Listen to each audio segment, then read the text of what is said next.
You know what, Jim? From the Instagram post that you made with this bishop drawing, I couldn't tell if it was a work or a shoot because I would kind of be happy to draw this way right now. How old were you when you drew this? I don't have a date on this sketchbook, but it is old. It's definitely like probably about 10th grade, somewhere around there, so 15, 16.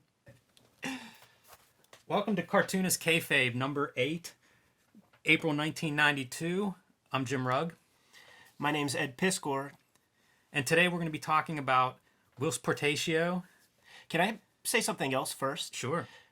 Just 2 weeks ago, we went live with our first episode. And once you put a piece of art, which, let's face it, this podcast, art. Once you put a piece of art out there, it's no longer in your control, and you don't know who's going to latch onto it and who's going to gravitate toward your work. And I discovered that our podcast has come into the clutches of a group that I never dreamed of. I found YouTube clips from our podcast on a forum of female hand fetishists. So what's up, ladies? This is for you. But yeah, it was quite a surprise. And Jim is the guy who has the ring on his finger. Yeah, so thank you for that intro, Ed. So we have Bishop here, man. Yeah, Bishop, new X-Men character on Uncanny X-Men at the time. Whilce Portacio, hot artist, hot book, hot new character. He really went excessive with that mullet on that cover too, man. This is what me and my friends colloquially would call a 10-90 mullet. 10% of the hair on top of the head, 90% in the back. Yeah, you know, this is the region for mullet critique as well. Go to a hockey game and all you see are mullets everywhere. The legacy of Yummer Yager, or as many people in this town call him, Jummer Jogger. Bishop, as we said, very sort of popular character, I think on the heels of Cable. It was exciting to have another new time-traveling character with a mysterious past, implied to be part of a much bigger storyline in the X-Men. The big note with this cover is this is the first cover that Marvel actually came to Wizard and made the suggestion, you know, would you like Bishop on the cover? So Garrett makes note of that, not inside, but in that Wizard book that was the case. So Bishop bumped off Superman, I believe, who was going to be the intended character on this cover. Most of these cover drawings, and we've talked about some of the past issues, they're so simple. It's a guy standing here, you know, not even a full figure, just standing here. Nothing dynamic, nothing too exciting. It has to, you know, dash this off in an hour while he's having his morning coffee, right? Yeah, for sure, man. Like he, you know, he's still working on X-Men, still making major bank. So, you know, this is probably more of a hassle than anything else for the guy.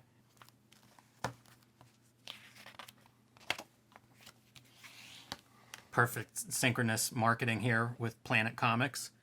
Ad for previews, we've talked about them plenty. Still around today if you haven't gotten enough of them. Table of contents. So this is the first one where they actually list the regular columns. Letter from the publisher. We inadvertently gave him the nickname that he will have and carry throughout the tenure of our Wizard episodes. Is that the Big Cheese? No. I said that Garib was shameless, and I just let it go and didn't associate the two. That's his punk rock moniker from this point forward. Garib Shameless. Yeah, it would also work in roller derby for him.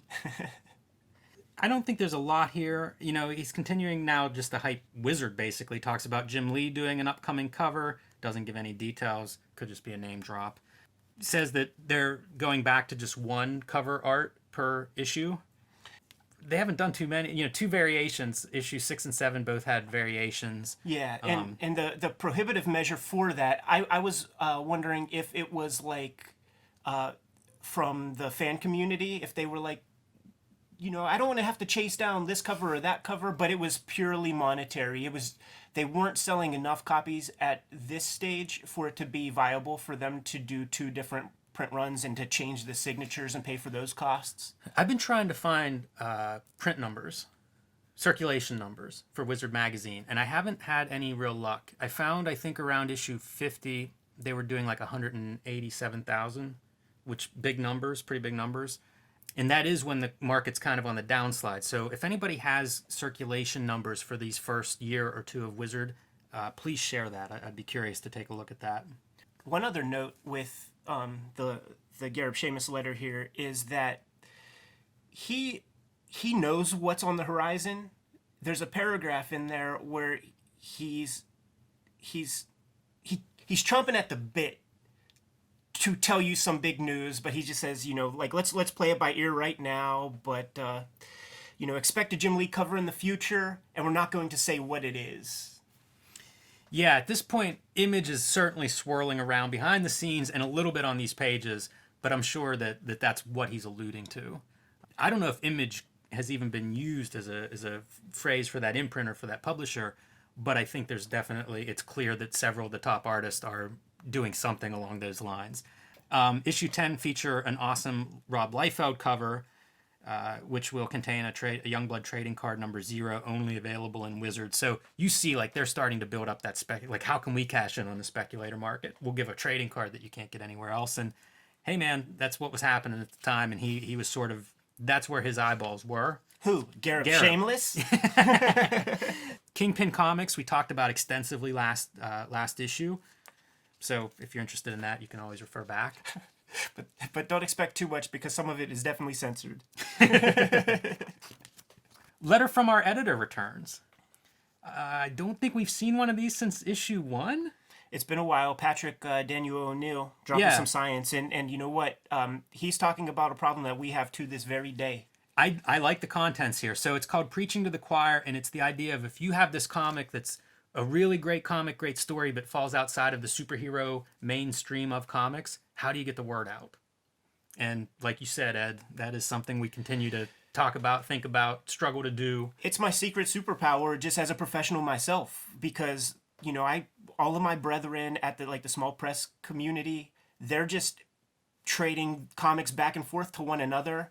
And listen, man, I made my career by, peddling my computer hacker comic to people who use computers and are a part of that universe. Same thing with my hip hop thing. And I just watch, my brethren wonder why Ed, who isn't as talented as me or whatever, is getting more juice. Well, forever we talked about how comics for everyone, everybody should read comics. We should have comics in libraries and stores, and, why isn't there mainstream acceptance of comics? And now there are fewer and fewer barricades to comics. It's not the taboo thing it was when I was a kid, but yet we still struggle to, how do you connect these to a receptive audience or an audience that's interested in the subject matter, the style, the themes? Yeah, I think it's pretty spot on editorial. They use the example of Sandman and suggest, rather than running ads in things like Comic Shop News and Amazing Heroes and Comics Buyer's Guide and Yes Wizard, why not advertise in science fiction and fantasy journals like SF Chronicle or Locus? Yeah, or Village Voice. Yes. The idea of dreams is fairly far-reaching. You could probably promote that anywhere. Anytime. Yeah, that's a popular subject matter for sure. I took a look at this ad from Mirage, and Teenage Mutant Ninja Turtles number 32 color reprint, written and penciled by Mark Bode. So, first of all, the color reprint I was confused by, because Teenage Mutant Ninja Turtles, the Mirage series, was black and white for the most part. There was an awesome color Richard Corbin issue in there, but for the most part, black and white. And I thought, did they reprint a run of these, a whole series? It was just this issue, the second print they did in color, which kind of different. Makes me curious to check that out. Mark Bode, son of Vaughn Bode, famous underground artist. Probably I know him most for Miami Mice. Kind of a knockoff of, at least the trend of Teenage Mutant Ninja Turtles started. It's a black and white explosion comic, and here's a sample of what his art looks like. At this point, he's really carrying on the legacy of his father. He's very well known in the graffiti community. He paints a lot of graffiti murals with the Cheech Wizard character and the little green lizard guys. He's a very successful tattoo artist. He travels the world doing readings of the classic Bode strips, and sort of the same way that his father did. One of the ways that Vaughn Bode gained popularity was by doing kind of a touring show at on college campuses where he would voice the characters and just have the panels on a big projector. So, I got to hang out with Mark in France 2 years ago, and that's what he was doing, and he had a giant crowd. People loved him. Cool cat. Yeah, so kind of interesting. I think that's the Bruce Lee issue too. That Teenage Mutant Ninja Turtles color joint where the turtles meet this ersatz Bruce Lee guy. Shadow Man #1 ad, early Dave Lapham from Valiant Comics. Portacio. Tomato, man. We have the first big interview of the issue with Whilce, and he's sporting in this photograph an Air Jordan t-shirt that looks like it's around Air Jordan 2 or 3, whenever they did that little red spatter for you sneakerheads out there. Yeah, so located in San Diego, California, shares a studio with Scott Williams and Jim Lee. Everybody there working on a next book at this time. One of the things that I really like about this interview is that for the past couple of issues, basically for every episode that we've done so far, including McFarlane in a way, we're talking with people who are on the periphery of the speculator boom in as much as like in the creative space. Like the people like the Simonsons and Jim Shooter, they're not seeing the direct rewards that are coming from the speculator situation. Like McFarlane kind of set it off, and we had an interview with him, but he didn't see the heights that comics went to at that point because there was still X-Force on the horizon and then still X-Men 1. So this is really the first interview with a guy who's receiving those royalty checks that come with the speculator boom when people are buying 10, 15 copies of a single issue. And once we get into the interview, he's also the first guy who doesn't see a ceiling on this. I believe he says something like, the old benchmark for success for an issue of comics was 600,000, and then it became 1 million. And then it became a 2 million comics sold would equate with, a successful book. And he's like, the only place it could go after this is 4 million. So he's the only guy who's seeing this thing just continue to grow. And why would you not want it to continue growing if you were getting royalty checks every month on Uncanny X-Men? The very first question they ask him, what do you notice about the comic market, as opposed to years ago? And that's what he answers. He says that there's a transition underway going from a character-driven marketplace to also a creator-driven marketplace. And it's exactly what you said, Ed. More and more sales with the creators reaping the benefits of those rising sales. And he's conscious of it. They make a joke on this first page. If you do a complete 180 degrees, you can see Jim Lee in the office studio fumbling for the latest copy of Wizard to find out how he's doing in the charts. And it's sort of in line with Whilce's answers. Like, these guys are aware of what's happening. He talks about being competitive with Jim Lee. I remember stories about those guys tabling next to each other at shows and signing Punishers when they were both drawing Punisher and Punisher War Journal. And pretty soon they're doing full body sketches on backing boards. So you get a couple of successful, competitive, very competent artists in a room together, and that's the results, right? Is this mentality of 600,000 not enough, 1 million, let's sell 2 million, and they were doing it. And those royalties, to break kayfabe and give the crowd a little inside knowledge, those royalties start coming in once you hit about 40 to 50,000 books sold. So if you're getting royalties on, say, 550,000 books a month, you're doing all right. Yeah, that's nothing to sneeze at, man. He goes through, he talks about breaking into comics. Pretty straightforward, put together a sample portfolio, went to San Diego, showed it to editors. Carl Potts, one of the first editors he approached, gives him a break. Sees the portfolio, gives him a break. Portfolio he describes as samples of superheroes, storytelling, normal people, normal buildings, fantastic ships. So, basically the whole, this is what I can do, this is my range. On an earlier episode, we talked about his first inking job, which would have been, I believe, the last issue of the Marvel Star Wars comic of the late 70s, early 80s. And, his work is competent there, but he describes that he was also he was drawing. He was bringing samples of his penciled work, and his pencils, in as much as the craft of the drawing, looked basically the same way that his work does now. The difference being that when he started out with those samples, he couldn't tell a freaking story. So he had to ink for a year or two maybe, and in his off hours, he was studying cinema, he was studying filmmaking, studying storytelling, Right. so that he could figure out how to tell a story with pictures, because this was Marvel Comics at the time when the penciler was doing a lot of the heavy lifting when it came to pacing out the narrative. Yeah, I made that same note. He cites specifically studying cinematography. That was something I used to see a lot of artists recommend. And so, like I bought books that I still have on cinematography, and they do just talk about, visual rules, 180-degree rule, establishing shots, action, reaction, like a lot of the basic fundamentals of filmmaking. That's how we kind of recognize images and understand them. And cinematography is that was always a staple in pros recommendations for how do you get better? What do you look at? Long before school was, comic school was everywhere. This is where you would get your info, and cinematography was a big one. And he broke into the game in 1983, San Diego Comic-Con, which would have been his home base. Mm-hmm. Influences include Neil Adams, Jack Kirby, and Gil Kane are three of the big influences that he mentions. He also talks about some guys that he likes to look at these days, and that would be Mignola, Bill Sienkiewicz, and Michael Golden. Yeah, he name drops Barry Windsor-Smith and Mobius as well in that group. When he mentioned the initial influences when he was young and starting out, and he said Gil Kane, and when I saw this image here, I actually started to think about Gil Kane, because when I think of Gil Kane, I think about the very kind of matter-of-fact geometric way that he builds his figures, and I see some of that in this illustration in particular. He tells the story about turning down a fill-in issue on X-Men because he didn't know Storm, Colossus, and Wolverine. He was more, I guess, knowledgeable about the 60s X-Men.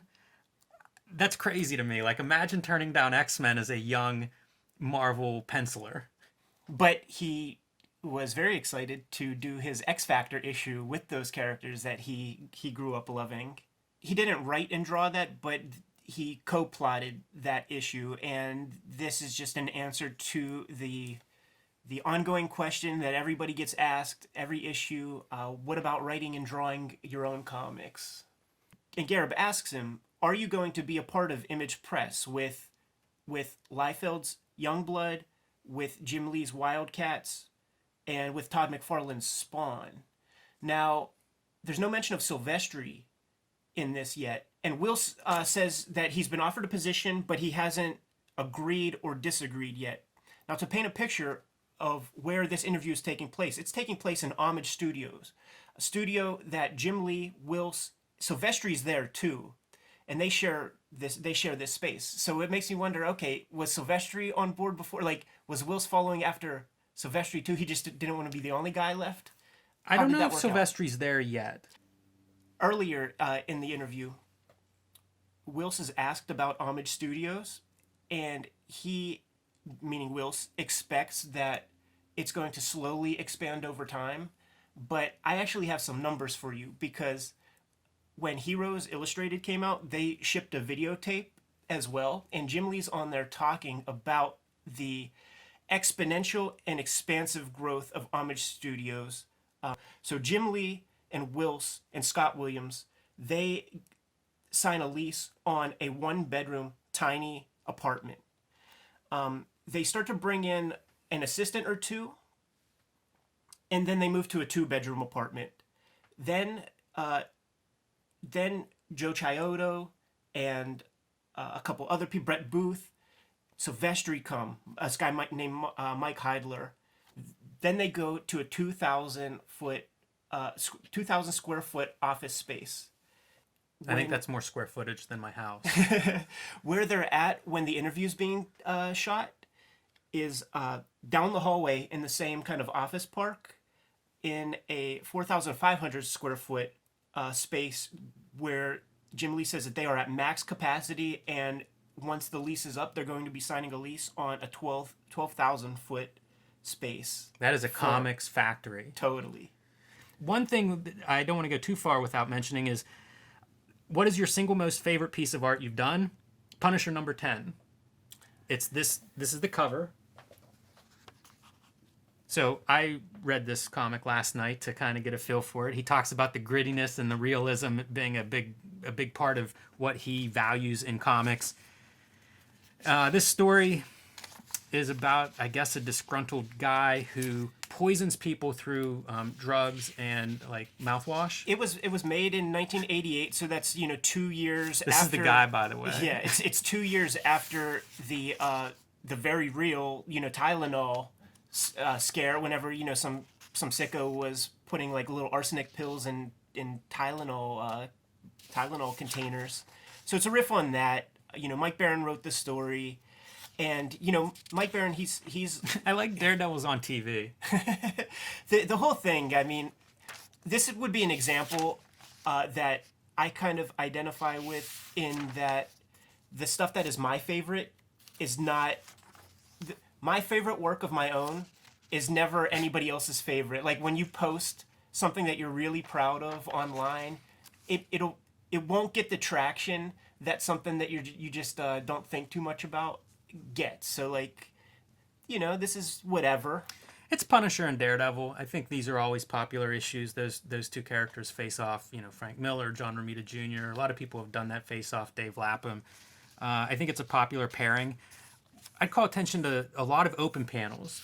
You remember Bill Griffiths talking about how to make comics, and that was a thing that he said. Have an open panel on each page. So. I assume that's something Whilce picked up somewhere. That notion, it was probably something several pros talked about, because almost every page has at least one of these. So, in this case, Daredevil gets his guy. Punisher doesn't get to doesn't get his revenge and gets smacked around a little bit by Daredevil. And the lady at the end, who was in love with that murderous bad guy, just can't believe that he would be the culprit behind the massacre, and tells Punisher to go F off. Mike Baron and Chuck Dixon, they're like a few of the openly kind of conservative right-wing guys, and Punisher's a perfect comic for somebody with that kind of mentality, because it's very binary and very kind of by the books with no room for latitude. It's like, okay, you shoplifted, we cut your hand off. Kind of shit. Very Old Testament. And it reads that way. Two characters that he would like to work on at some point. Two opposite ends of the spectrum, as he puts it. Silver Surfer and Deathlock. That's the range. The two extreme characters of superhero genre. One is a pious good guy, almost a pacifist. And the other is a Terminator. Yes. But both have had their humanity ripped away from them. I think he would be very good on Deathlock. I would like to see a Whilce Portacio Deathlock. And I wonder if like all these dudes sat around and talked about how Silver Surfer was the perfect thing to draw. No perspective backgrounds, no city scenes. Yeah, man. After checking out those Ron Lim joints. Silver Surfer's my favorite too. Marvel, if you're listening. You know who's my favorite? Rob Liefeld's character called Zero. You remember that guy? I do, yeah. Just a figure with a circle on his face. Or was it his chest? It was his face. It might be his face and chest. It could be. All right. A History of the Future's hottest X-Man, Bishop. A great example of X-Men going far off the rails once Chris Claremont left the thing, man. Enter Fabian, enter Scott Lobdell, and enter utter confusion. The positive, though, the art stays on point for a while. I like the art on X-Men up to Joe Mad. Joe Mad would trade off with this guy Roger Cruz, and you leave the Roger Cruz issues at the newsstand. You pick up the Joe Mad issues. This is I guess Bishop's first big appearance. His name is Bishop, and nothing will ever be the same. It's so generic, and I think over the next several years, there's this whole idea of who somebody betrays the X-Men is like his message that he comes back. I don't know if they ever resolve that storyline. It seems like it drags on. It reminds me of like the NWO and WCW, where it just kept going and going and lost direction pretty early on. Lost me as a reader pretty early on. Yeah, there's no more that needs to be said about it. Canary in the Catbird Seat, a talk with Sarah Byam. So Sarah Byam wrote Black Canary at DC Comics. She wrote Billi 99, I think, at Dark Horse Comics with Tim Sale. And I think that's the majority of her comics output. She did a little bit here and there, backup story, I think in a Green Arrow annual or something. But the main stuff is Black Canary and Billi 99. Yeah, she did a Elf Quest or two. On Billi 99, she was nominated for an Eisner in 1992 for Best Limited Series. Got beat out by Paul Chadwick, Concrete miniseries. That was kind of a critic's darling for a long time.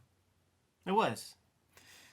She talks about being overtly feminist and that's going to influence these stories in her books. She did a miniseries, a Black Canary miniseries called New Wings that had enough legs to stand on that DC decided to give the character a shot at having an ongoing title.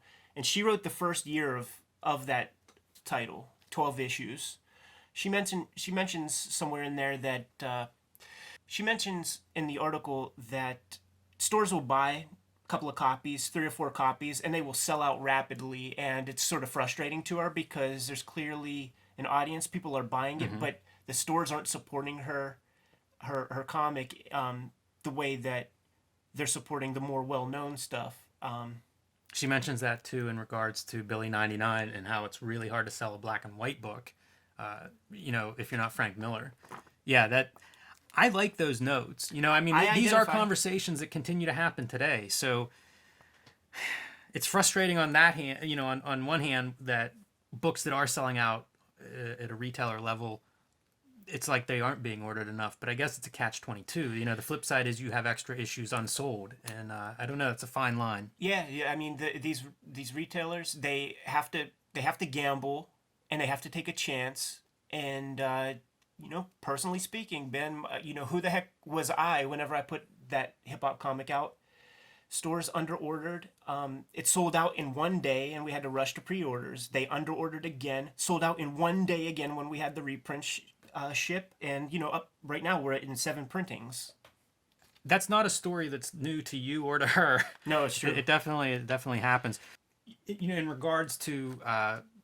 a feminist perspective on the book, like one of her specific examples is overcoming the woman as a victim story. And she also talks about her costume and says it's going to develop over time subtly, it's going to evolve.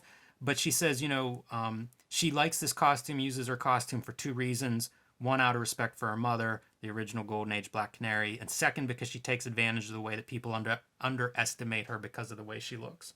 So... Trevor Von Eden, artist. He's not mentioned in this article, and I think we've mentioned him before. He did Black Lightning, he did Thriller. He's done a lot of comics over the years. I think a very interesting layout artist, interesting figure work. I'm not sure why he's not mentioned. To me, that was kind of a draw, It's a draw to you book. or me, and Trevor Von Eden is an artist's artist. I don't know that his fan base is huge, and to be honest, I don't think he's covered once in Wizard Magazine, period, during the era that we're going to be talking about. Maybe I'm missing an article or two. Alex Toth did a great Black Canary story years ago, early 80s, I believe. I'll call attention to this comic, Action Comics Weekly. So I have been buying these Black Canary stories that appear in Action Comics Weekly because they're drawn by a guy, Randy DeBurke, who did very few comics, but whose work I like a lot. It's kind of a cross between a Paul Galassi and a Ben Mara, to kind of put it in perspective. Very attractive art, and this cover is, I pulled these out to bring. It's written by a different person. I don't know if she's working under a pseudonym or what, but it's not Sarah Byam. I think they're just showing off Black Canary. It was around this time period, I believe. So I was disappointed whenever I was actually going through my issues and realized that's not Sarah Byam and set them aside. She sort of started her writing career as an assistant to Mike Grell on his Green Arrow comics. That's worth noting. But her entire body of work, it's not very It's not very big. There might have been 20 comics. I would say it's worth seeking out these Black Canaries if any of this sounds interesting. You know, you can find those relatively cheaply in back issue bins. And Trevor Von Eden art, you know, worth a look. That's a character I enjoy, so usually it's pretty fun action. Superman's pal Jack Larson. This is a strange article. I didn't even look twice at this thing because this is that Hollywood nonsense. And the only note that I made for myself on this is that this is basically what Wizard becomes eventually. You know, just like the darlings of Hollywood, and they're trying to, you know, they were trying to become like the next Maxim of a sort. So this is, they needed 3, 4 pages to fill. So why not talk about the guy who played Jimmy Olsen on the George Reeves show? 25 on a 25-year-old television show. This a 50-year-old television show now. Yeah, it's there's not too much to say there. He tells a story. You know, he talks a little bit about. Oh, so you read it? I did. Yeah, he talks a little bit about George Reeves committing suicide. You know, afterwards, and it made me think of that Ben Affleck movie Hollywoodland from a few years ago. It's about George Reeves' Superman. Kind of makes me curious to take a look at that. He tells a nice anecdote about Reeves' sense of humor on set.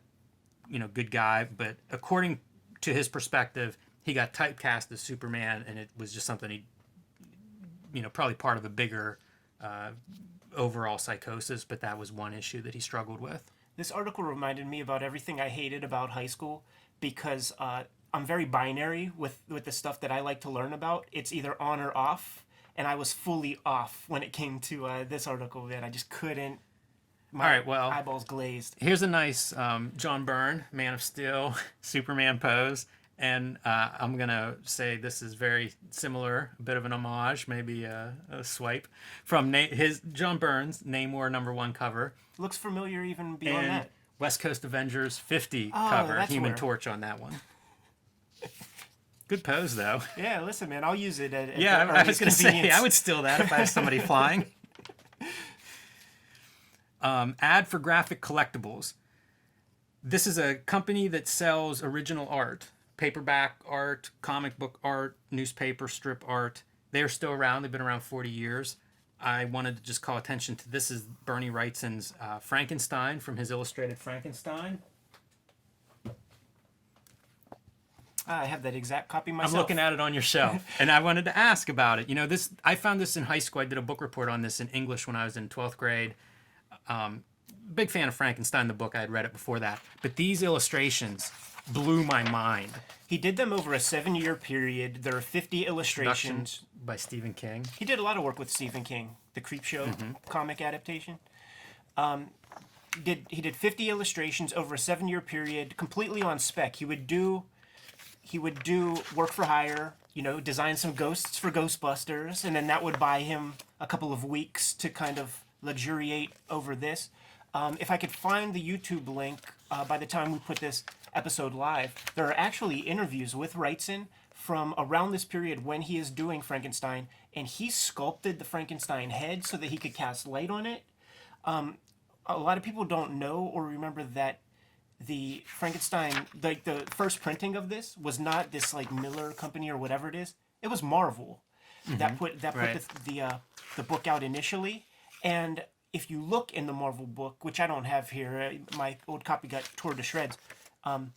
The typesetting and design of that book was outsourced to Fantagraphics. Interesting. I asked Gary Groth about that, and he said that, you know, just with the infrastructure that Fantagraphics had set up with Comics Journal and Amazing Heroes and being the publisher that they were, they had all the cameras and the film technology and computers, like computers that are this, you know, taller than you or I. So they were able to do the typesetting and everything.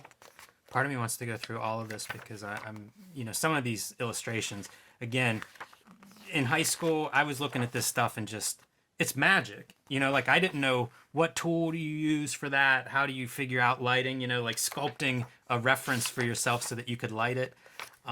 Just way beyond anything I had ever seen. And, you know, black and white was primarily what I was working in. So this was something special for sure and definitely left a mark on my psyche. So kind of cool to see that in an ad. Yeah, and this will probably be one of our few opportunities to talk about that Wrightson Frankenstein, so why not? We're good. All right, so this is the first Wizard news. As I went on as a Wizard reader, this was one of my favorite pieces. It was always press releases, whatever new thing was coming up, going on, somebody getting fired. That happens quite a bit here. So, first Wizard news, first big article. Hot artists sign at Malibu Comics. Todd McFarlane, Jim Lee, Rob Liefeld, and others begin new titles. I was in, man. You know, like, these are my favorite artists, and this is news that they're starting their own projects, starting their own universe. Singular. Yes, and, you know, it's two short paragraphs, but, like, with this much cool stuff coming from Malibu, how long before we see their books attack the hot charts? They're just feeding me. You know what I mean? Like, they're taking this language. People don't talk about comics that way. You know, you talk about small press, other cartoonists and stuff. Nobody talks that way. And it's like, why not? I was on, man. I was into this stuff. You could not have created a more exciting comics project for me at this time. And yeah, man, how long before those books attack the charts and more importantly arrive at my comic book store or in my hands? Yeah, I didn't personally discover Image Comics right away because I didn't go to the comic book shop for years after this, actually. So I just say la vie, you know, kissed Jim Lee and Liefeld and McFarlane goodbye. Like I was just in a glut, like I was in a void. There was no Liefeld and McFarlane comics out there until like really Death of Superman era, and that's when the football jocks, like the cool kids in middle school, started collecting comics, and they had these Image Comics. Like I learned about Image Comics from football players. That's so strange. It is strange. So strange. That's the world of this day that we're talking about, 1992, 1993. Other news items, information about Terminator 3 movie, whatever. With a female Terminator, which, you know, 25 years, 30 years later, the movie came to be, and there's a female Terminator. So fair enough. That was always the idea.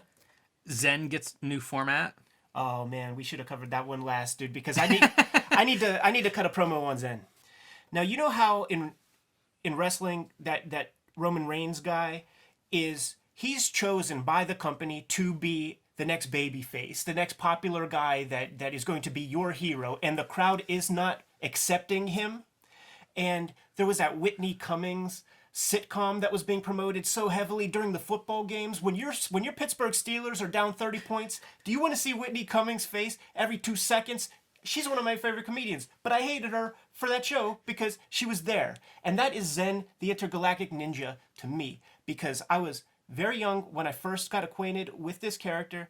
I was straight up in grade school, 5th grade or less, and I'm like, this is corny, but then there's toys, then there's Archie comics, then there's NES video games, and this little bit here inspired me to, like, let me just dig in a little bit and see who these scumbags are who invented this thing, because when I was 7, I could tell that they were just trying to pimp me out and take money out of my little kid pocket, man. So in 1989, found this article from LA Times, so that should tell you a lot about what you need to know, because there are always scumbags coming into comics who are looking to make $1 and make a strike, and they invent their thing, and then they leave comics a husk and they go off and live in their mansion, man.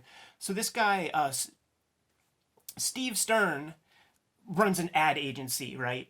So he is just trying to think about, like, the comic is nothing but an elevator pitch, and he describes it as sort of the Dirty Harry of aliens. Okay, and then he talks about how, you know, kids, they don't want wimpy aliens. They don't want, like, E.T. or Alf, you know? So I'm going to invent this intergalactic ninja. Up until now, writers and film producers have treated most space aliens as evil, and Stern, citing a tradition that extends to H.G. Wells' novel War of the Worlds and the Alien movie, he says the comic book buying public responded to Zen because he represents a true alien hero.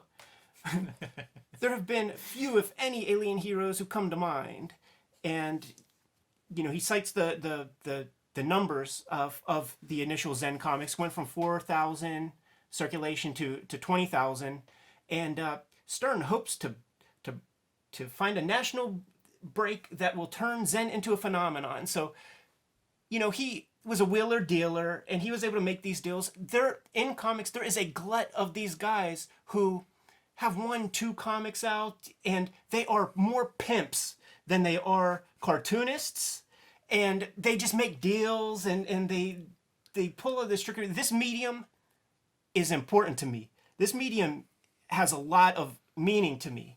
And when douchebags come in and just try to pillage my medium, my language, I can't stand for it. Like I want to tear their heads off. And if you notice in this piece, Steve Stern's name is mentioned, but not, let's see, what's the guy's name? Dan Choate? Dan Choate, who was the original artist, who probably designed the character. And, they probably worked out, now hopefully they worked out an equitable deal. But it's this guy's name who's all over it, and not the guy who did all the heavy lifting. Steve Stern, or whatever his name is, he writes, Jim and Nancy walk through the Sistine Chapel and look at the beautiful art. And this Dan Choate guy has to fucking paint those images and draw that thing and spend his time on that. So, Zen, it was stuffed down my throat my entire life. This little bit inspired me to look into it just a little bit, and that's all I have to say about that bullshit. I went back issue diving for Zen comics within the last year. There's never been a good one. There were a couple drawn by a guy that went on to be a graffiti artist, and the name is slipping my mind, but I'll throw up a couple examples. And I also have that the Archie Comics version. Yeah. I collect Ninja comics. Intergalactic Ninja. What can I say? I wasn't buying it, man. I wasn't buying MC Hammer. I wasn't buying Vanilla Ice, and I wasn't buying Zen the Intergalactic Ninja, man. All right. I had integrity. All right, moving on. God damn, I worked up a sweat. Venom movie. Rumors have it that Charlie Sheen will play a black costume Spider-Man versus a special effect laced Venom. Sounds too good to be true, so it probably isn't. Yeah, that description didn't actually happen, so I guess it's not true. But that's the Venom movie that I would go see. So true. Mark Bagley leaves New Warriors to go to Amazing Spider-Man, and Valiant begins crossover. Unity number 0 will be free. Yeah, you mentioned that last episode. Yeah, this is near the end of Jim Shooter's run. He does this. It's kind of the successful, leveling up of Valiant. And I brought a copy of that. Mark Bagley, for those who don't know, there was the Marvel tryout kit in the mid to late 80s, and Bagley was the winner of the Marvel tryout kit. And, being the winner, he had the opportunity to then go on and draw a Marvel comic. He was promised that, and he knocked out of the park, so he became a regular jobber for them. Enhancement talent. So this is Unity number 0, free. Wasn't free for very long. You had to get in there. Oh, look at this, signed by Jim Shooter. Oh man, how about that? Are you gonna go get that slab? Yeah. Now I'm unhappy that I have it out of the bag and board. You're screwing up the spine. Janet Jackson, colorist. That's who I always associate with these early Valiant. The look of these early Valiants. Inks by Bob Layton. And like Secret Wars before it, or any of these other company-wide crossovers, Unity launched a couple of books. It tied everything together, so if you were reading one Valiant book, this was your chance to read several. It was 2 months long. The first month covers were all drawn by Frank Miller and made up one gigantic image. Kind of. That's probably being generous with the term image, but yeah. These were then packaged in trade paperbacks that came, 4 trade paperbacks in a slipcase that I would always see sometimes and be like, oh, that's pretty cool. We'll be doing a lot of Wizard news going forward. Hopefully with the same amount of passion. Yes. A Nightmare on Elm Street, the beginning, the Dark Genesis of Freddy Krueger. This is a series from Innovation, licensed Nightmare on Elm Street comic. This was after the film Freddy's Dead. The comic book, the Innovation comic book, is written by Andy Mangels, who writes the Hollywood Heroes column for Wizard Magazine. So, yeah, it's right on the heels of what was going to be the last Freddy movie. Freddy's Dead recently came out, and Mangels caught the attention of New Line Cinema. They I remember watching Entertainment Tonight and Current Affair and seeing the eulogy for Freddy Krueger, and that was recited by none other than Mr. Mangles. So he was on their good side, and he's promoting this this comic Nightmare on Elm Street: The Beginning, which is this promised origin of Freddy Krueger, and which sounds very intriguing. The art by the Day brothers, whose work I really liked, from these like Sherlock Holmes. You can't really call them comics, even though they're comic format. But I think Renegade Press put them out, and they're like these like picto fiction, kind of like a poor man's Bernie Wrightson Frankenstein kind of illustration, where it looked like etchings, but didn't have quite the craft. It was more noodly than the Bernie Wrightson stuff, where Wrightson is really using every line to delineate form and light and texture. Theirs is a little bit more chicken scratchy, but I like their art, and I was looking for this comic. It's actually, they're promoting a 4-issue miniseries here. 2 issues came out, and then Innovation declared bankruptcy. On Mangle's website, he had PDFs of the scripts for 3 of the issues, but can't find those. And I was looking through exclusive channels to try to find a good file to download of these issues. Can't find them. But the comic is worth about $20. Like, it goes for about $20, $30 on eBay. A lot of horror comics have a back issue market, a markup market. There's that Jason versus Leatherface that Topps ran around the same time, and that's a book that's like, $20 to $40, something like that. David and Dan Day, brother of the late Gene Day, who famously drew Masters of Kung Fu for Marvel, very innovative layouts, died young. A lot of cartoonists, it's a lot of sitting. It's not the healthiest lifestyle, and a lot of these cartoonists work very, very long hours. Gene Day had that reputation and passed away at a young age, but these were his brothers. Also, obviously comic book fans and talented artists in their own right. In the article, Mangles pimps his own work, and he pimps his own story. Quote, these comic stories are complex tales of horror, thematically and structurally entertaining. In writing the series, I'm more influenced by the work of Clive Barker and Edgar Allan Poe than I am by EC Comics. And like that struck me. Like I want to grab him by a shirt collar, slap him around for everything that I said earlier about my love of comics and the medium of comics. This guy's trying to do a dance routine for the upper class. You know what I mean? He while working on comics, he's shitting on comics. Yeah, he says that Freddy's not a slasher. What do you think about that? I didn't care for that. I before I was into comics, I was into slasher movies. And it's Jason and Michael Myers and Freddy Krueger and Leatherface. I put all those guys together, so that's part of your highfalutin approach you're referring to. He also, this was a quote I pulled. Wait till you see what Mangles and the Days have done with the Freddy fetus. That made me curious, but I couldn't find that with a little bit of searching either, but it did make me curious. I wanted to mention Lawnmower Man, ad from another Innovation title, Lawnmower Man, based on a Stephen King short story. There's also a Marvel adaptation of Lawnmower Man done by Walt Simonson. It was in Bizarre Adventures, one of their black and white magazines. Probably from, I guess, the 80s. This would have been the early 90s. So. And it's the adaptation of the film. I've been into Stephen King's work a whole lot lately, and just going through his entire body of work. And the Lawnmower Man story that he wrote is actually 1,000 times cooler. It's nothing like this. Yeah, it's very different than the movie. It's almost like a feral Swamp Thing story. You know what I mean? I would like to see that adapted into comics. The Marvel adaptation is based on the short story, so it's much more in line, and it's early Walt Simonson, so it's a little more like Manhunter. Ah, fun. Yeah, worth tracking down if you're interested in what we've just described. All right, Agents, the 10 Percenters. This is an article about early comic book agency, specifically Mike Friedrich. Started out writing comics in the 60s, Batman, Justice League, Iron Man, and then became a self-publisher before the days of comic shops with his company Star Reach. Yeah, so here's a couple of sample issues of that. This would be sci-fi anthology type work. I would describe Star Reach as an almost direct evolution of Wally Wood's Wit's End. Like Wally Wood's Wit's End goes away, and then Star Reach kind of fills that gap. Maybe they slightly went concurrently, but both of those anthologies were good for showcasing prominent new talent who would then go on to bigger, better things.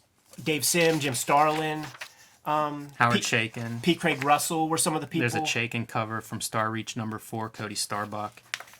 This is 1976. Yeah, so... See a lot of Toth influence in that early Chaykin.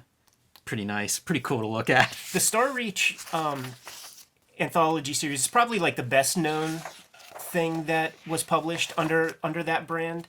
But they published 4 titles, including the other, I guess, probably more famous one that also would root this company in a period of time was an anthology series called Quack, where it was all duck-based anthropomorphic comic strips, right in the heyday of Howard the Duck fever, and everybody was kind of glomming on. I remember, I think it was Bob Schreck talking about the formation of Comico, and he said that the Comico guys, the way they made their bones initially was going to comic conventions and drawing your favorite character as a duck. So it would be like, a Cyclops duck and a Wolverine duck. And that's how they made their money to, publish Primer and those early Comico efforts. Wow, what a different world. So some of their clients include Paul Chadwick, Concrete. You mentioned beating Sarah Byam out for an Eisner Award, so maybe she needed these guys. Martin Powell, Norm Brayfogle, passed away this year or last year, but this year, probably fairly recently. Best known for his Batman work. I was reading his Batman stuff at the time, maybe Detective. I can't remember which of those 2 Bat titles. Howard Cruz, Eric Shanower, P. Craig Russell.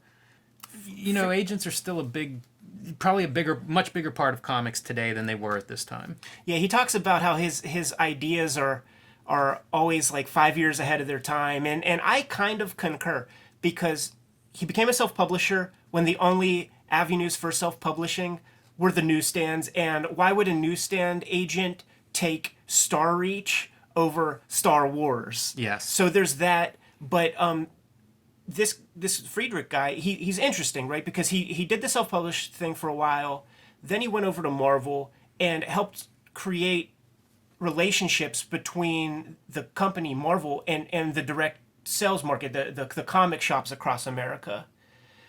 So he did that for a couple of years and started to gain support in that way. And he started this agent thing in 1982, and I believe at the writing of this article, he has between 40 and 45 clients, mostly artists. It's about 30 artists, 15 writers.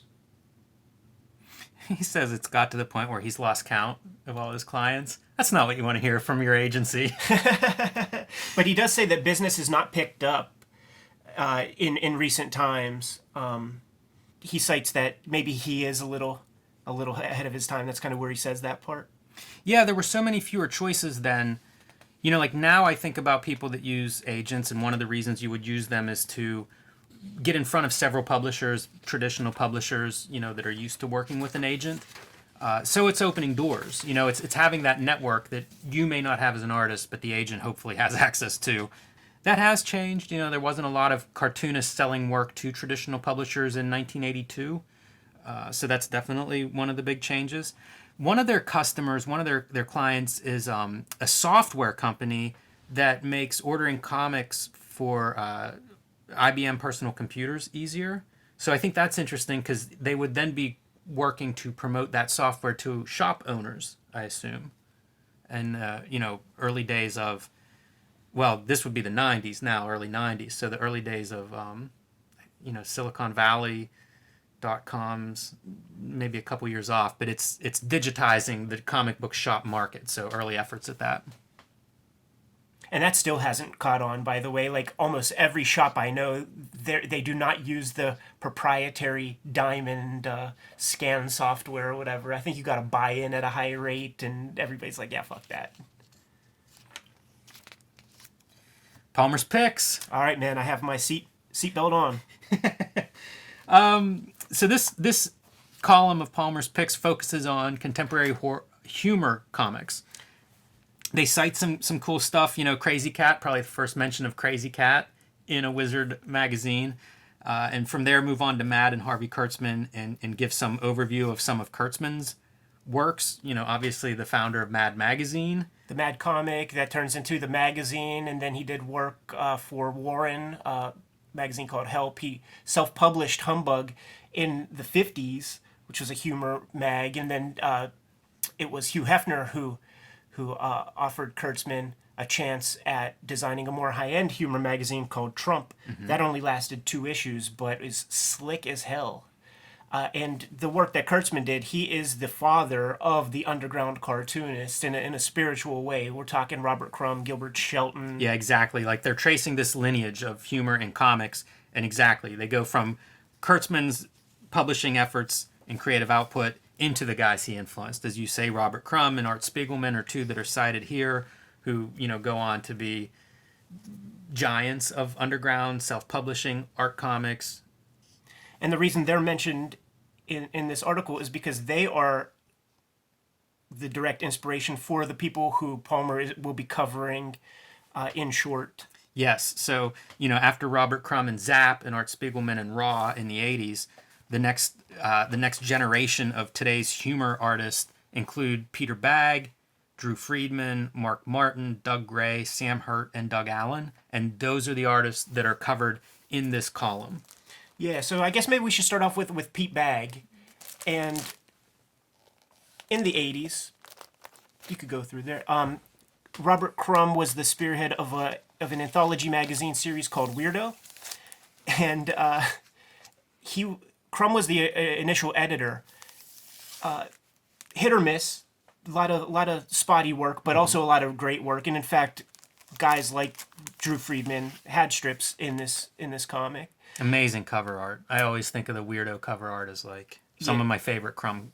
Really, really incredible. Now, these issues in particular are the ones that were edited by Peter Bagge. So it was initially edited by Crumb, handed it off to some young whippersnapper named Pete Bagge, and then Aileen Kaminsky Crumb would be the final editor of the series. Great Pete Bagge strips in there. And Drew Friedman was well represented in that series. So from there,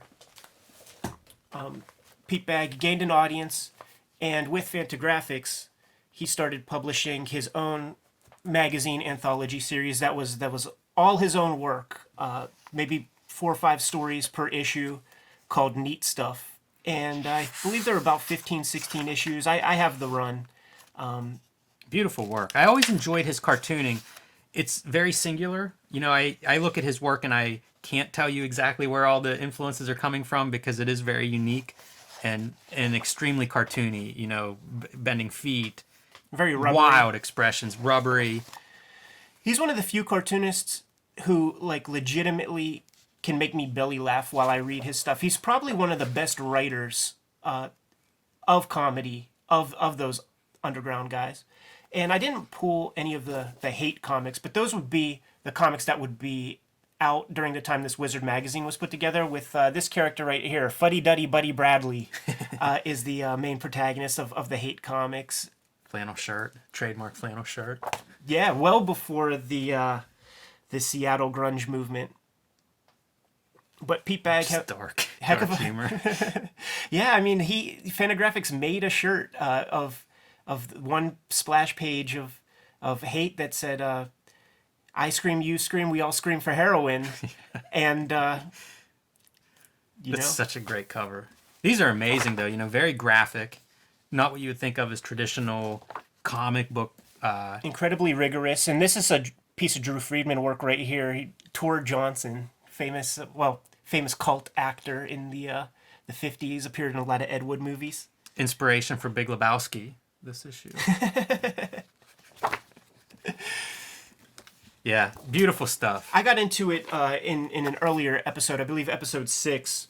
But personally, Pete Bagge was incredibly important for me in my career, and I get into it there. So check that out.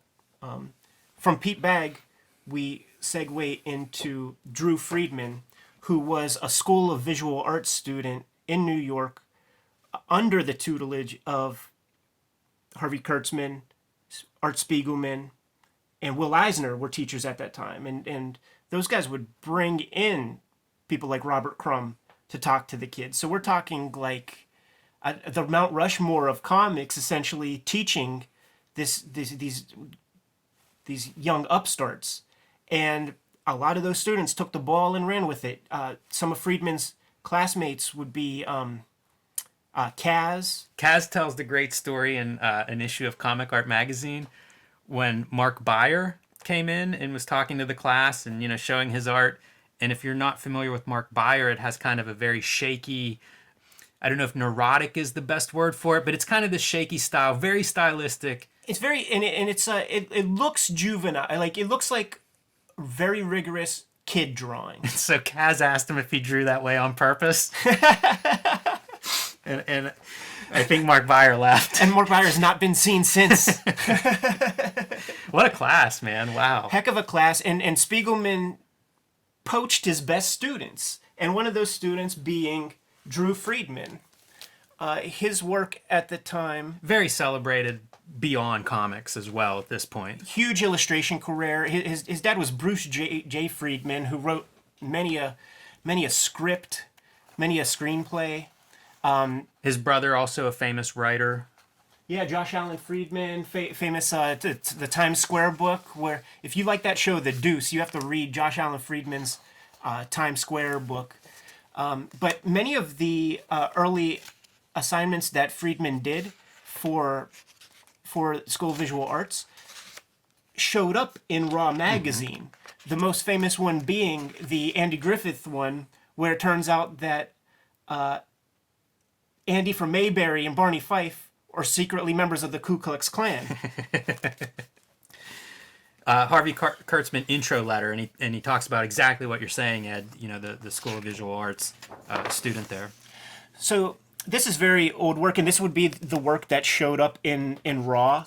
But let's just go to the more mature style so that people could get a sense of his work. So what he would do is basically he used a stipple technique. He used a tech pen and just dotted almost like a sewing machine to create these gray tones. And it was way more than a gimmick, because the subject matter of his comics were basically nothing but people who would show up on a grainy old black and white tube television. So the aesthetic is perfect for the subject matter that he's talking about. And he had two major early collections that covered his stipple period, because you can't keep this up for a career. Your eyeballs will go away, and you will get the next step beyond carpal tunnel. Yes. Like your wrist will become petrified. So he now does watercolor. So this first book is called Eddie's Similarity to Persons Living or Dead is Purely Coincidental, and this has been reprinted recently, so you could find that.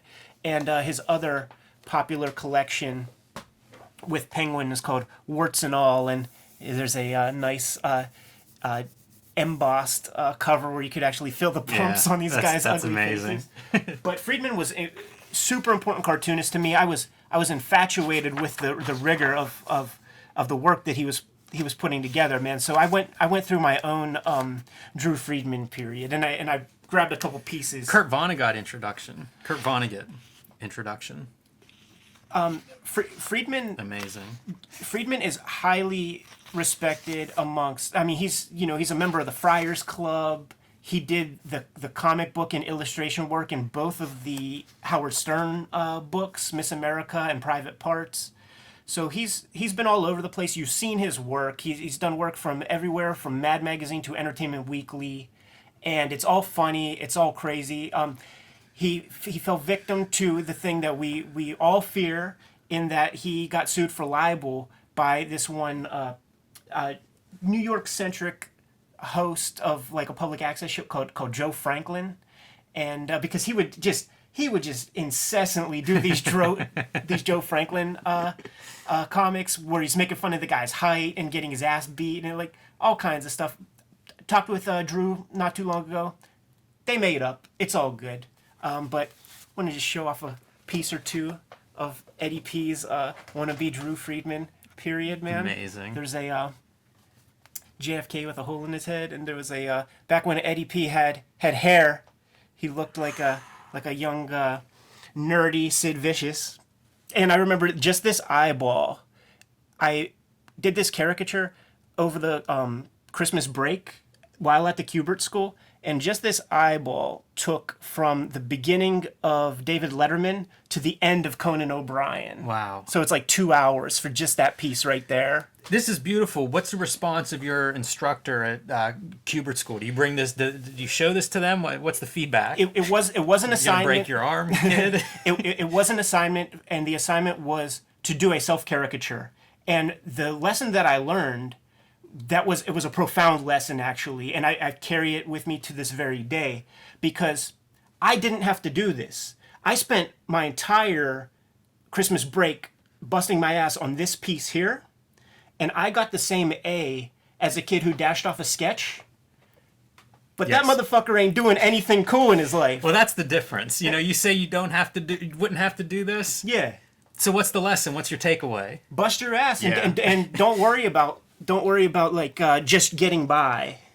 That is always the answer. And this idea of like, I'm going to figure out a way to circumvent the rules, your expectations, whatever, like, you don't even have to be there. So, you know, whatever shortcut you're desperately seeking, you can just walk out the door. I love it. Like because a lot of people have that mentality and I don't, and I get to step over them as I advance my career. Yeah, for sure. All right, Mark Martin. Anything on Mark Martin?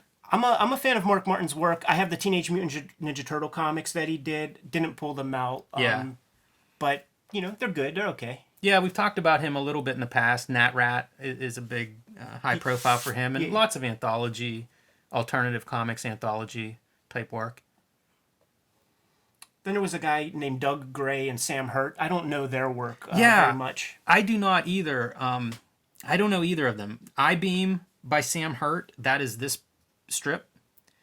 And The Eye of Mungombo by Doug Gray, I haven't heard of either of those. The Doug Gray Mungombo thing supposedly was published sporadically by Fantagraphics, but I've never come across an issue of it. And the Sam Hurt I-Beam strip appeared in the Daily Texan, so that was the early Chris Ware work would have showed up there as well. He was a self-syndicator, Sam Hurt, same as Doug Allen, and this was the era where a viable career option as a cartoonist was the alternative weekly market, doing a weekly comic strip. That's sort of where Matt Groening got his start. You know, the trinity of that crew, Groening, Linda Berry, and Charles Burns, really spearheaded the movement of self-syndicating your, 6-panel comic strip or whatever to the weekly papers in every town. You call them up, and based on their circulation, you know, if we print 300,000 of these things, that means you get $20 a week. Multiply that by 20 papers, you can make a pretty good living. Also a very wide readership. You know, several of those people have had crossover success outside of the direct market, outside of what we think of comics. And part of it has to be because they were working with that wide audience. You know, they were doing work that resonated with the readership much greater than what we would find in the direct market. You know, Kaz, we mentioned 10 minutes ago, is one of the SVA students. He did Underworld for a long time in those alt weeklies. There was a great art show that started at the Society of Illustrators a couple of years ago about the alt weekly cartoonist. I think that's traveled around. It may still be traveling around, but yeah, there's a legacy of that platform for some very, very good comics. And Doug Allen comes from that tradition. He was making the Steven strip from 1976 forward, you know, doing basically a page of this a week. And this is a collection of many of his strips. I was always like highly disturbed by this work because there's something more going on to it. And you could clearly see that this was 1 week's worth of strip. This was another week's worth of strip, so on and so forth. But I first discovered his work from the issues of Blab, and it was a pretty awesome anthology series. Like, don't confuse even though it's technically the same title, don't confuse the kitchen sink blabs with the Fantagraphics blabs, because Monty Beauchamp just turned the bigger Fantagraphics blabs into kind of like art director pornography or something. You know, there's just beautiful illustration stuff, but these early blabs would have amazing comics by the likes of like Richard Sala. Early Clowes would be in there. Lots of Friedman would show up. Joel Coleman, I saw some. Yeah, but you know, there's Doug Allen right here, Yes. doing some multi-page work, and he would be represented in almost every early issue. But Richard Sala cover, Charles Burns covers. Yeah, these are great. Fantastic. I couldn't find my Drew Friedman cover one with that guy who has the zits and the little There's Joe Coleman. Spanky McFarlane derby on or whatever. Pinwheel hat. This is a great introduction column to a lot of cartoonists that you could find at the time, as you said, in these anthologies, Fantagraphics, Kitchen Sink. The more accessible kind of upper echelon of these alternative cartoonists at the time. Pretty good survey. Pretty good representative of what Palmer's Picks is going to settle into when it reaches its final form. And then, you know, he would do further reading, or in this case, a brief sampling of the major works of the various artists mentioned. I think we've gone over all of those, but what a resource. You know, we're going to sing his praises probably every issue for a while until we get to the Hepcats issues. Then we'll just cut slight promos because, you know what? Nobody's perfect. There you go. We love you, Tom. Great column. New City Comics, just another, we're going to see lots of stores pop up and down here. I guess this is our preview that Gareb Shameless mentions early on from the Venom cover that's coming next issue. Drawn by Whitman, a.k.a. Bart Sears. Okay, Andy Mangels tracks Aliens 3. They don't even do the Hollywood Heroes here. Look at the font size variation between the Whilce Portacio interview and this piece of shit. I hate this article. My dad would say he has diarrhea of the mouth. Yeah, somebody, an editor, somebody needed to cut him off. I don't know if he thought he had 12 pages to work with or what, but in 3 pages and like 6-point type, he describes several iterations of the Alien 3 screenplay.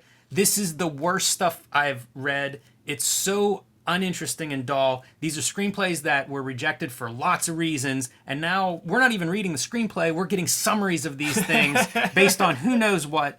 Just, did you take away anything good from this? One thing that was interesting was that William Gibson of Neuromancer did the first draft.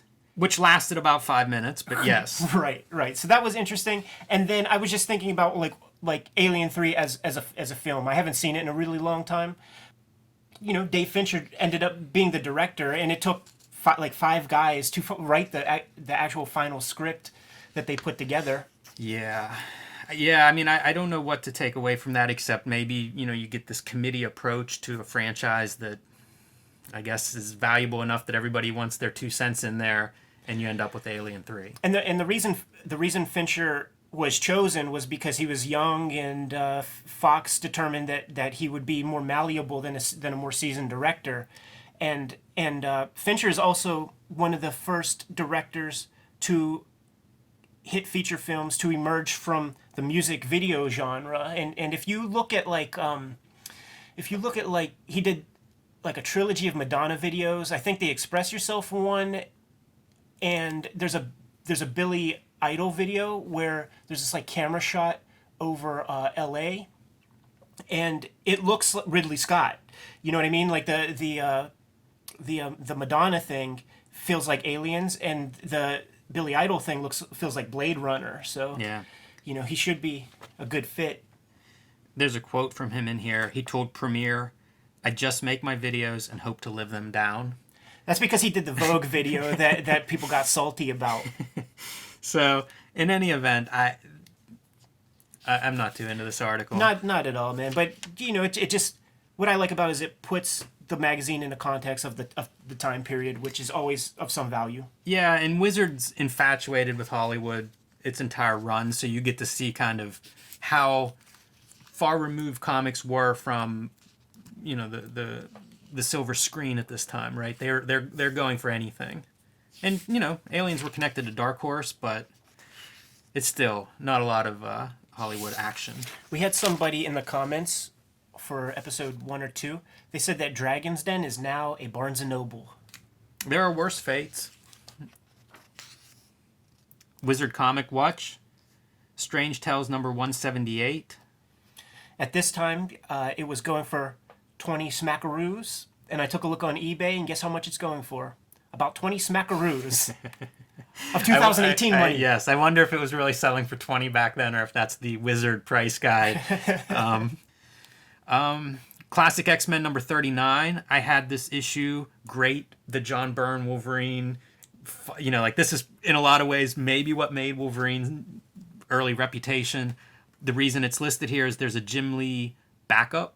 His first X-Men work. His true first X-Men work. We called it out in episode 1 that this was his first because they were trying to say that this was, but your boy Ed is way more thorough than that. Why isn't Gareb calling you back then? That's what I'm saying, man. Valiant ramping up their Wizard ad buys. New book, Archer and Armstrong, coming out of their Unity crossover. And The Amazing Artist, showcase of future comic book illustrators of America. Feature that started last issue that we love. Can't get enough of it, man. We should call these guys out by name. Chris Askham, Nottingham, England, drawing Judge Dredd, representing. Adam Denton. I always like where they're from, Minnesota. He did what, like a Morpheus? Morpheus, yeah. Nice signature. Bruce Cressard from L.A. Or from Louisiana. I always mess up the state abbreviation. This is almost a Wizard cover, right? I can see how this is like their big. It's perfect, right? It's the Wizard motif, the Captain America. Yeah, what more could you hope for? Pass that to Jim Lee and let's get that Captain America cover underway. Damon Hall doing Iceman. A Whilce Iceman. Is the second one I think we've seen of that. Adam Bumpus, obviously a fan of Todd McFarlane's Wolverine. Simon Adams. Bill Cable, Pittsburgh, PA. I went to school with a Bill Cable who was a few years older than me. So at this time, he would have been maybe at the Art Institute of Pittsburgh. He was draw? an artist, yeah. So you went to school with this dude? I don't know if I did or not. But I almost wanted to shake your hand. What is that, The Mask? It is The Mask. Jeremy Broussard doing a Jim Lee X-Men 268 Captain America swipe, if memory serves. Yep. Good on him. It's in my notes. Matthias Furier, Paris, France. Pete Marquez, Lobo, got to represent the main man. Even a little bit of a vein there. Daryl Jones doing Spider-Man, black costume, playing electric guitar in Wizard's colors. We salute you, fellas. Well done. Contest number 8. Win X-Men Days of Future Past. Skip it. Classic comics, man. It's a good contest. This stuff's stupid. Vafango. I was watching Sopranos recently. Comic book intelligence quotient. These are one of these features I don't understand, but I have to do this. Batman has never fought A, Predator, B, the Incredible Hulk, C, Judge Dredd, or D, Gareb Shamliss. Gareb, get over here. I'm gonna spank your ass. I'm gonna pinch your cheeks and give your hair a tussle. Collecting Comics in the 90s by Pat McCallum. Topic of this column is polybagged comics. So, of course, you've got to bag and board your comics, but what if they already come bagged? He talks about a situation where he was at a convention watching a fan get the factory polybagged X-Force 1 bag signed. So you have a signed bag and an unsigned comic, and Pat McCallum doesn't want to stand for that. but he always, in every article, he confuses these kinds of people with comic book readers. And he does it again here. He says, the mindset of a comic fan is open the bag, destroy the value. And no, that is not the mindset of a comic book fan. A comic book fan's mindset is you open the bag, you read the fucking comic. I can't argue with you, Ed. I agree totally. He talks about buying 2 copies so that you can open one of them. So there's your workaround strategy. You can be a sound investment and a comic book fan. Just buy 2 copies. All right, this month's number ones. I continue to be impressed with the range of publishers. I'm going to read some of the publishers. Nightwind, Fantagraphics, we know. Brave New Worlds, DC, Dark Horse, Ionis. I like to say Ianus. Ianus? Sure, that sounds right. Cybersuit Arcadyne is their book, so, they went on to big things. I hate to mispronounce that. Apple, Innovation, Adventure, Millennium, Cat's Paw, Hydraulic, Adhesive, Boneyard, Tundra Conquest. So lots of these publishers, and it's amazing to think the speculator bubble is underway. We're going to see unprecedented numbers. We're already seeing unprecedented numbers on books sold. And yet, these publishers, man, most of them just drop like flies. It's true. I haven't heard of 90% of what I just read. I haven't heard of those publishers. They didn't make it too far. Probably not too unlike the Zen guys, and they just didn't receive any rewards, so there was no incentive for them to keep going. I would call attention to the Toxic Crusaders #1 comic for the Sam Keith completists out there, because pretty fun cover he drew for that issue. Yeah, and interesting that it's, a licensed trauma product. And thinking of Toxic Avenger, it's funny to think Toxic Crusaders are this kid-friendly version of Toxic Avenger. Absolutely. I will call attention to Madman #1, published by Tundra. This is, what everybody knows Mike Allred from. This is a kitchen sink comic. Oh, it is Kitchen Sink. Yeah, Yeah. I don't know why I thought that was Tundra. Because there was a Tundra series that Allred did. Third printing. Maybe Tundra did the initial printings, and this may have been what happened after Tundra ended. But two-color, Mike Allred. Pretty cool comics. These are books that I would have mail ordered, and the fun thing is, Yeah, do it. the Works better in the trade. the little character in the corner. Yeah, that's probably going to be a struggle here, but Just do it backwards. oh yeah, smart. So he's doing a little boogie there in the corner. And that Very continues. fun. Yeah, that continues through all the issues. So he does a whole bat dance. I really liked his art, from the beginning. Yeah, I did too. Like, I read the comics, and he's certainly a stronger artist than a writer, in my opinion. But he was all over the place in these early days, late 80s, early 90s. I think Graphic Music was published by Caliber. Maybe he did something for slave labor once or twice. I'm not quite sure. But, he did the Tundra Madman. He did that work there for the reprint there for Kitchen Sink before he settled into Dark Horse for maybe a solid decade. Part of the Legend imprint. He self-published under AAA, the Atomics. Atomics, yeah. A really interesting self-publishing run that will probably, I think that was in the 90s. Might have been in the early 2000s. Early 2000s for But sure. yeah, I mean, everybody watching this probably knows Mike already. He's done lots of mainstream work. Very successful cartoonist. Skip it. Picks from the Wizard's Hat. Hottest books shipping in March. Lobo's Back #1. So Simon Bisley is back on The Main Man, one of DC's hottest books at the time. Did you read that? I read it after the fact. Mm-hmm. I don't think he draws the whole series. I think it was kind of a tumultuous time. I don't know if it was issues between, I don't know if there were creative differences or what. I think I was under that impression. I don't think he draws issue 4. I'm not sure about issue 3. But, the beginning stuff picks up right where the first series and the paramilitary special leave off. You know what happens? He actually gets killed in issue 1 in a bar fight and is reincarnated as a woman. but like a Lobo woman, so That's awesome. comes back to get her revenge. Excalibur 50, Alan Davis's return to Excalibur, Captain America 400. Man, it's the comparison between here's a big Marvel book, Super here's square. a big DC book, very different worlds.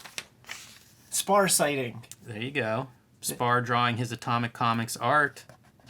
Ghost Rider this time. The pull out Bishop poster from the cover. Ghost Rider 25, and Ron Wagner is the artist. He'd go on to do Morbius. He might have been a Kubert School alumni. Yeah, I think so. Exo Manowar #5, Barry Windsor Smith art, Jim Shooter writing. Again, getting close to the end of Jim Shooter's time at Valiant. Incredible Hulk 393, Nomad #1. I picked this book up. I picked up lots of these books. This was drawn by a guy, Samuel Claude Hawbaker. I think he might have been a continuity comics guy, like Neil Adams' creative tree, studio tree. Drew a couple of issues. I liked his stuff. I guess he couldn't keep up with the deadlines because he was not on that book very long. I had all these Nomad comics as well. I don't know if this is for the regular series or the mini series. This was the regular. Okay, I I had both, and none of the artists on that run could draw that goddamn baby. Like, the conceit of the story is it's like a lone wolf and cub kind of comic. You know, it's dad and baby. The world's youngest sidekick. Yeah, and he dresses the kid up as Bucky, which, like, what's going on there? But look at that, man. That looks like one of the wrestlers that fought King Kong Bundy in WrestleMania 3. Well, that's good, because here's the description of the book. Nomad travels throughout America dishing out justice and shooting holes in people. With this baby. That's part of the, you know, they go together when they're shooting holes in people. Oh, that baby always freaked me out. Even when I was a little kid. I was, 9 years old when this came out, and I knew then, like... Love the sunglasses. Are just... He's absurd. Like, it's such a perfect... this is like character by committee of the 90s, totally. Grim and gritty. How did this book not Looks work? Like George Michael. More picks. I don't have anything marked down from this selection. No notes. This is the calm before the storm. Yeah, I have nothing.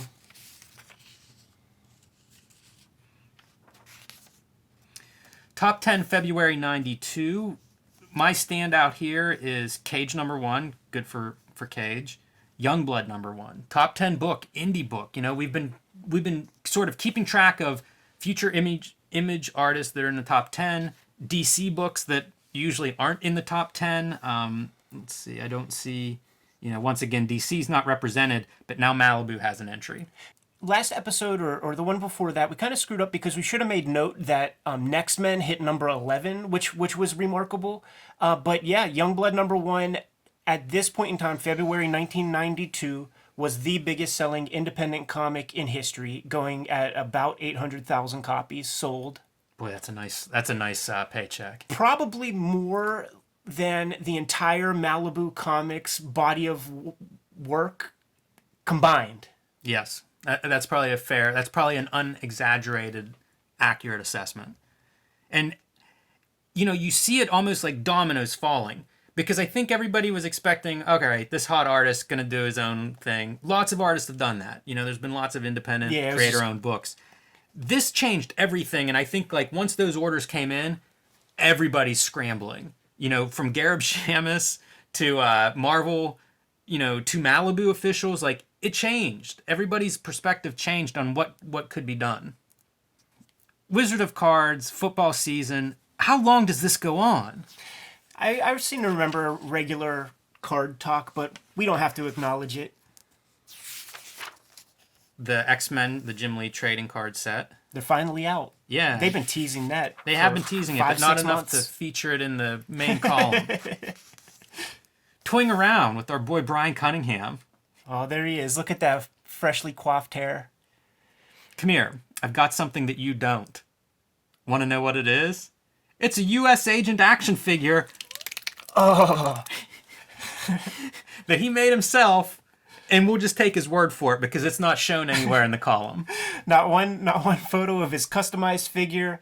The thing about this article is that the customized action figure feature becomes a thing. Very cool thing. Yeah, that's one of those features I will like in future issues. For sure. There's tutorials on how to perfectly X-Acto blade the hair off of a He-Man figure and what kind of super sculpey to put on and just the right temperature to bake it so that you don't melt the plastic. There's a whole cottage industry. You can make a Wonder Man out of Punisher.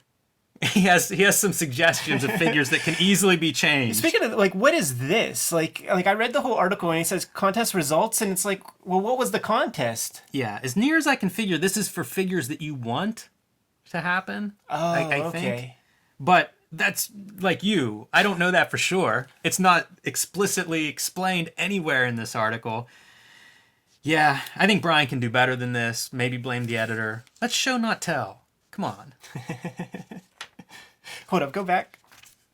Look at the look at the cropping on that composition. Wow, that's quite a silhouette. That's a tangent.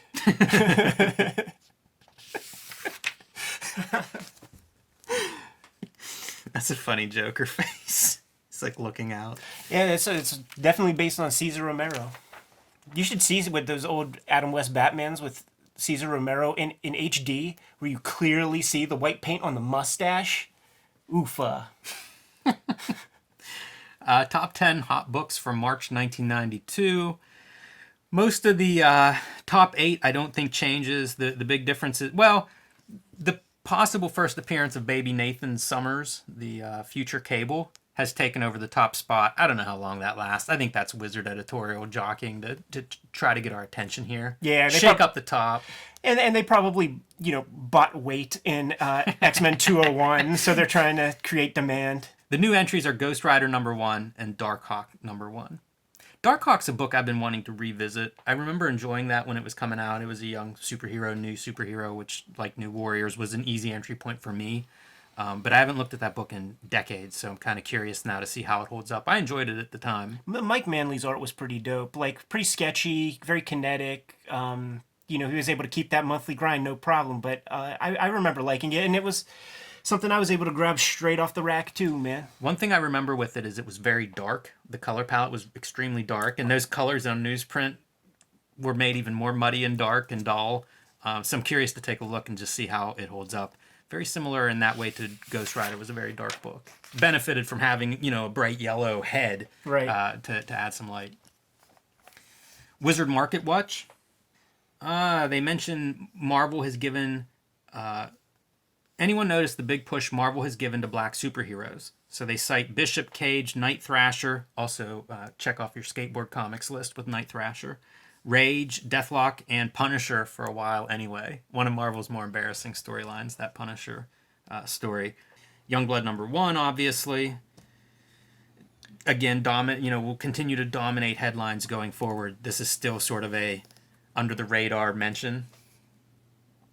Alpha Flight, #106. This cover right here. North Star's startling revelation that he is gay. It sparked a nationwide media coverage, and the book is now commanding a serious price tag. There's a second print on the way. Another book receiving the hot spotlight is Darkhawk #13, the first in a 2-part storyline featuring Venom. Check them out. Like, it feels funny that that's your paragraph. Those are the 2 hot books that you want to track down. I remembered this, it did get national coverage. They kind of start stunting that way. We're going to see things like Death of Superman, Batman's Broken Back, attempts to kind of get headlines outside of the direct market. This was one of them. For some reason, I thought this happened much, much later. I didn't realize this was 1992, but I do remember this being getting some headlines, USA Today type coverage. Yeah, same. And they still try to replicate that. And the whole idea is they're selling sizzle and not the steak, because the comic is shite. Yeah, cartoonists just did not, certainly Marvel and Marvel Editorial, they didn't really have the vocabulary to do anything beyond people punching each other in the face. And you can kind of see, like, that's absurd looking. Yeah, it looks like there should be another cover right here, because North Star is about to put something in that mouth. Like, why would you have... Okay, so we're getting national attention for this character. He's gay. So now you have him on the cover with his, like, mouth super open wide, close up. It looks like he's doing the, look, his hands up there too, so it's like this. Oh, Jesus Christ. Oh, boy. Plug for Valiant. This is going to become a monthly part of Wizard and something they're criticized for going forward, but I got to get the Valiant plug in. Go check out the New Mutants 87 price, man. I need to see what my first appearance of Cable is worth. New Mutants, number 87. Ooh, pink means it's gone up in price. $75. Awesome. How about first appearance of Deadpool? I think that went up as well. These Rob Liefeld X-Force issues are just going through the roof. This is a hot book. First appearance of Deadpool, up to $750. Nice. Again, you guys want to get in on this sooner rather than later. Exo Manowar, we're talking about Valiant value. First issue of that is $4. That's pretty low. So, I don't know, I guess if you were listening to them, you maybe would buy it and flip it in the next couple of months and do okay. Get your 53% return on your investment. Shows and conventions. Go to Pennsylvania. Scroll down, Monroeville. Comic Book Convention. Holiday Inn. 1992. That's just right before my time. I didn't go to that show. $4 admission, so that must have been a little bigger and better than your average show. Magic Words, the Wizard Letters page, talking about Marvel's cable miniseries will be 4 issues long, written and drawn by Rob Liefeld, and man, was I on board for that. Very sad that never showed up. But we got the JR miniseries, and that Pretty good, yeah, I do like it. it's good looking at least. This is a fun letter. I'll read a little bit. Dear Wizard, my name is Tom Lugero. I am 15 years old and comics are my life. I like Spider-Man and the Punisher. I have 4 questions. Why is Spider-Man so good to criminals? You don't see the Punisher or Wolverine talk to their victims. Victims? I'm starting to get the impression that Spider-Man is a wimp. I felt the same way when I was a little dude. Number 2, is the Punisher ever going to settle down and start a family again? Hold up, this boy's 15. Like, testosterone starts flowing. Yeah. Does Spider-Man still have his cosmic powers? Are you going to put the Punisher on your front cover, and if so, which number? So, there are your wizard letter writers at the time. And envelope art, Shatterstar / X-Force, Gambit, Wolverine, and Archangel and Beast. So you might call that one X-Factor or Uncanny X-Men at the time. Why no articles on Iron Man? If you say he is too unrealistic, take a look at the X-Men. Weather control, still flesh, optic blast. These are qualities not many people have. This is a super Iron Man fan, and this guy, the guy who answers the letters, it just so happens that Iron Man is my personal favorite character in the whole wide world of comicdom. So don't get uppity. This is going to be fun. We're going to watch some Iron Man letters start to roll in. Yeah. I'm excited. So listen up. Over the past few months, we've gotten lots of letters saying, I want a Venom cover, and I want it now. So issue 9 coming up, Venom cover. And that concludes issue number 8 of Wizard Magazine. Where can they find us, Jimmy? Follow us on whatever your favorite social media is at Cartoonist Kayfabe. Definitely subscribe on YouTube. If you're listening to the podcast of Cartoonist Kayfabe, there is a video version where you get to see some of the artwork that we're talking about. It's the mothership. We hook you guys up with the podcast just because people ask for it, but comics is a visual medium, so swing by and check out the video whenever you can. Follow us on Instagram, Twitter, and Facebook at Cartoonist Kayfabe. You can follow me at Jim Rugg Art. And I'm at Ed Piskor practically everywhere. Thanks for watching. See ya.